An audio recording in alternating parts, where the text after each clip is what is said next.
లూకా 2:51 చదవండి.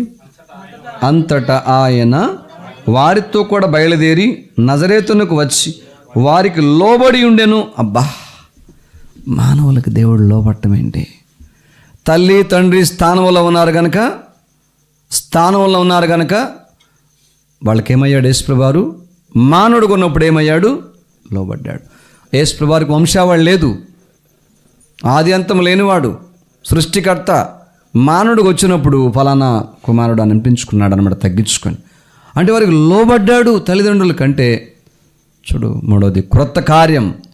ఈనాడు యవనస్తులు అనేక మంది తల్లిదండ్రులకు లోబడుతున్నారా? తల్లిదండ్రుల మాటలకు ఎదురు తిరుగుతున్నారా? అలా తిరిగితే జీవితాల్లో అనర్థాలు తప్ప. ఎదురు తిరిగితే తల్లికి తండ్రికి లాభాలుండవు, క్షేమం ఉండదు, భద్రత ఉండదు. అంటే బైబిల్ మాట చెప్తుంది, తల్లిని తండ్రిని ఏం చేయమన్నాడు దేవుడు? సన్మానించమన్నాడు. సన్మానించడం అంటే దండేసి బొట్టు పెట్టంగా చచ్చిపోయినప్పుడు. బతుకున్నప్పుడు ఎత్తారా? అది కూడా చేయకూడదు. సన్మానించడం అంటే ఏంటి? వాళ్ళని సగౌరవంగా రెస్పెక్ట్ ఇవ్వాలా. తల్లికి తండ్రికి ఏమి ఇవ్వాలా?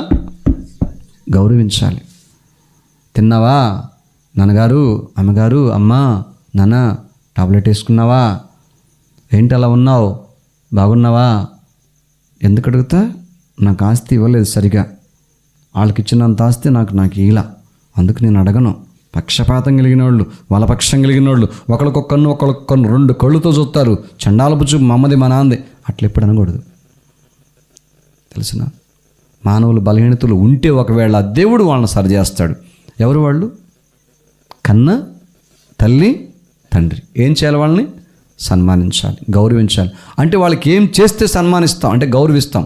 లోబడినప్పుడు.